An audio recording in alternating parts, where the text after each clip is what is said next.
आम्ही या ठिकाणी हर्बल मॉस्किटो रिपेलर बनवलेला आहे. तर मी तुम्हाला सांगणार आहे की आपण रासायनिक मॉस्किटो रिपेलर का नाही वापरला पाहिजे. आपल्या भारत देशात पूर्वीपासूनच नैसर्गिक व आयुर्वेदिक पद्धतीने उपचार केले जातात. तर सुश्रुत व मोदी धर्मल यासारख्या तत्कालीन वैद्यक शास्त्रांच्या नॅचरल पद्धतीने हर्बल बौद्ध धर्मांच्या दुरुप उपचारांवर भर दिलेला दिसून येत आहे. परंतु सर आज आपण आपले राहणीमान उंचावण्याच्या नादात तसेच आयुष्यमान वाढवण्याच्या नादात आयुर्वेदिक सोडून रासायनिक गोळ्या औषधी यांचे तीव्रतेने बनवतो. अनेक रोगांची माहिती आपल्या घरातच बनवली. WHO मते काही विकसनशील देशात आरोग्याने स्वच्छता यावर सर्वाधिक खर्च होतो. त्यामुळे त्या देशातील 30% अर्थव्यवस्था बाधित होते. हे लक्षात घेणे महत्त्वाचे आहे. तर यातीलच एक महत्त्वाचे कारण म्हणजे डासांपासून संरक्षण होण्याकरिता जवळपास प्रत्येक घरामध्ये रासायनिक मॉस्किटो रिपेलर, मच्छर कॉईल, क्रीम, रोलर यासारख्या वस्तू आपण वापरत असतो. पण ज्या डासांसाठी आपण त्याचा उपयोग करतोय त्या डासांमुळे फक्त आज महाराष्ट्रात रुग्णांची संख्या कमी न होता वाढत चाललेली आहे.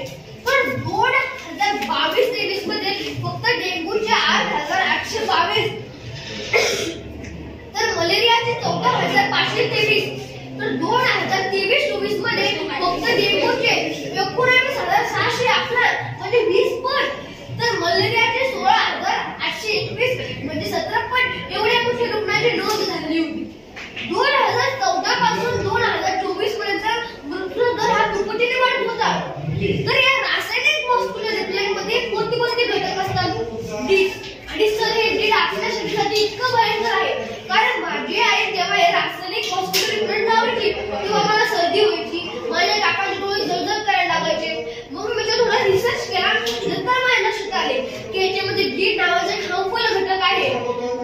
आणि सर आता हे जे इन्सेक्टिसाइड हे आपण कशाला वापरतो? गवतावर कीटकनाशक मारण्यासाठी वगैरे.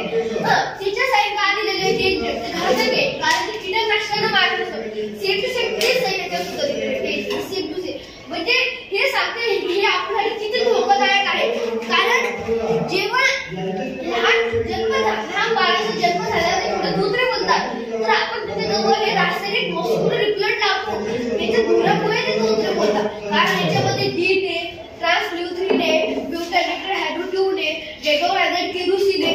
याच्यामुळे आपल्याला त्वचेचे त्रास होतात वगैरे, श्वास घ्यायला त्रास होते, दमा होतो त्याच्या धुरामुळे. तर आणि सर काही विकसित देशांनी त्या रासायनिक मॉस्किटो रिपेलरवर संशोधन करून त्याला पूर्णतः औषधाला बॅन करण्यात आलेले. एक्झाम्पल कॅनडा सारखे देश. आणि आरोग्य धनसंपदा, आरोग्य हीच आपली खरी संपत्ती आहे. हेच ध्यानी घेऊन आम्ही बनवलेलं आहे हर्बल मॉस्किटो रिपेलर. त्याचं नाव आहे स्वास्थ्य रक्षक. तर या स्वास्थ्य रक्षकामध्ये कोणते घटक घेतलेले आहेत? गवती चहा, कडुलिंब, लेव्हेंडर, निलगिरी, तुळस, पुदिना आणि झेंडू. आणि या सर्वांना जिवंत बनवण्यासाठी आम्ही इथेनॉलचा यूज केलेला आहे. तर आपण बघूया प्रत्येक घटकामध्ये तो काय घातला आणि त्याच्यामध्ये कोणता घटक आहे. तर नंबर 1 आहे आपला गवती चहा. तर गवती चहामध्ये सिट्रोनेला जावा नावाचा घटक आहे. त्या घटकामुळे काय होतं? जो इडिस इजिप्टिका नावाचा जो डास आहे त्या डासामुळे आपल्याला डिंपल होण्यासारखे आजार होतात. तर त्या डासाला मारण्याचे काम हे सिट्रोनेला जावा करत असतो. नंबर 2 आहे आपलं कडुलिंब. कडुलिंबामध्ये अजेटोरॅक्टा इंडिका नावाचा घटक आहे. त्या घटकामुळे जो अनाफिलिस नावाचा जो डास आहे त्या डासामुळे आज आपल्यासारख्या माणसांना, बाळांना मलेरिया सारखे रोग होत आहेत. नंबर आहे तुळस. आणि सर तुळस हे असे प्लांट आहे की आपण 24 तास ऑक्सिजन देत राहतो. तुळसमध्ये मेन्टॉक्सिसाइक्लोपेंटिन नावाचा घटक आहे. त्यामुळे जो क्युलेक्स नावाचा डास आहे त्या डासाला मारण्याचं काम हे मेन्टॉक्सिसाइक्लोपेंटिन करत असतं. यानंतर आहे पुदिना. तर पुदिनामध्ये मेन्थॉल नावाचा घटक आहे. तो काय करतो की जो डासांना प्रजननापासून रोखतो. म्हणजे माणसाजवळ डास येऊ देत नाही. तुझा हा चार्ट आहे समजा आम्ही वनस्पतीचं नाव आहे यातून घटक भेटतात. Yes sir. तुझं म्हणणं आता हे केमिकल वापरण्याऐवजी यांच्यापासून बनवलेलं मॉस्किटो वापरायचं. कसं बनवू शकतो सर? आधी सगळं पहिले या सर्व पाण्यानं सुकलेला पाला घ्यायचा आणि त्याच्यानंतर ग्राइंड करून ही सर्व पेस्ट केलेली आहे. मिक्सरमध्ये ग्राइंड करून त्यानंतर आम्ही या 3 लिटर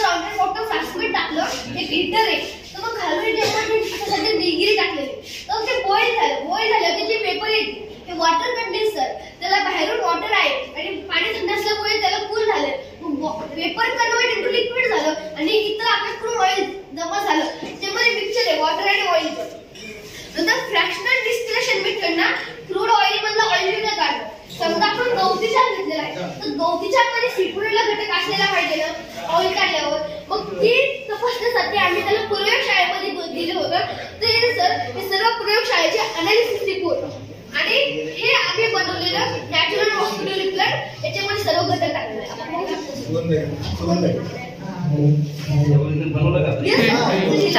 हे काय आता सध्या चालू आहे सगळी प्रोसेस बघा हे घटक कलेक्ट केले येस सर फ्रॅक्शनल डिस्टिलेशन मेथडचं काय सर ते फ्रॅक्शनल डिस्टिलेशन मध्ये जे ऑइल आणि वॉटर असतं त्यांचं मिक्सचर असतं ना तर त्याच्यामध्ये ऑइल आणि वॉटर वेगवेगळे होतं फ्रॅक्शनल डिस्टिलेशन सर ते मिक्सचर मध्ये पण ते आणू शकतो ते सर आणि सर अनालिसिस रिपोर्ट त्याच्यामध्ये काय होतं बॉइलिंग पॉइंट जवळपास याचा बॉइलिंग पॉइंट आहे ना बॉइलिंग पॉइंट कसं असतं बेटा 100 डिग्री सेल्सिअस जसं बॉइलिंग पॉइंट कमी जास्त ते वॉटरचा बॉइलिंग पॉइंट 100 डिग्री सेल्सिअसच्या अगोदर बोलायला लागेल वॉटर वेगळं बाजूला वेगळं सेल करणार सर हे या कंपनीला यांना पाठवलं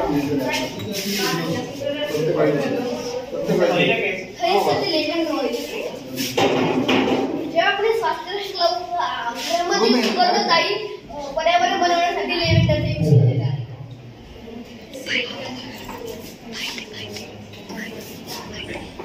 सर आता आपण स्वास्थ्य रक्षणाचे फायदे बघूया पहिला फायदा आहे आपल्या आरोग्यासाठी हानिकारक नाही कारण यामध्ये कोणत्याही प्रकारचा हार्मफुल केमिकलचा वापर केलेला नाही त्यामुळे आपल्या शरीरावर कोणत्याही प्रकारची अलर्जी होत नाही अलर्जी म्हणजे की डोळे लाल होणे सर्दी होणे यांसारखे अलर्जी होत नाही त्यामुळे हे आपल्यासाठी हानिकारक नाही असे दिसून येते नंतरचा फायदा म्हणजे की हे लहान मुलांकरता सुरक्षित आहे कारण आपण जे रासायनिक विकत आणतो त्याच्यात स्पष्टपणे लिहिलेले असते की हे लहान मुलांपासून दूर ठेवावे आणि 0 ते 6 या वयोगटातील मुलांसाठी हे वापरू नये आणि आपण बरेच बातम्यांमध्ये किंवा वर्तमानपत्रामध्ये बघतो की हे रासायनिक मॉस्किटो रिपेलेंट पिल्यामुळे लहान मुलांना स्वतःचा जीव गमवावा लागतो पण आम्ही हे जे स्वास्थ्य रक्षक बनवलेले आहे त्यात सर्व खाण्यायोग्य वनस्पती आहेत जसे की पुदिना तुळस हे सर्व खाण्यायोग्य सुद्धा आहेत आणि एखाद्या मुलाने हे चुकीने जरी पिले तरी त्याला स्वतःचा जीव नाही गमवावा लागतो आणि आपण हे लहान मुलांकरिता सुद्धा वापरू शकतो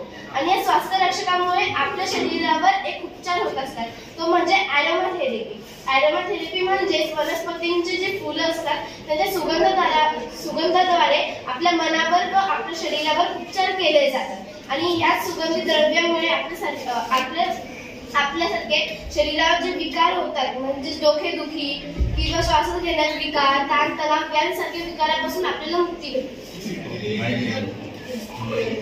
एकदम प्रफुल्लित होतो पण पण आता हे आपल्याला वापरायचं असेल नाही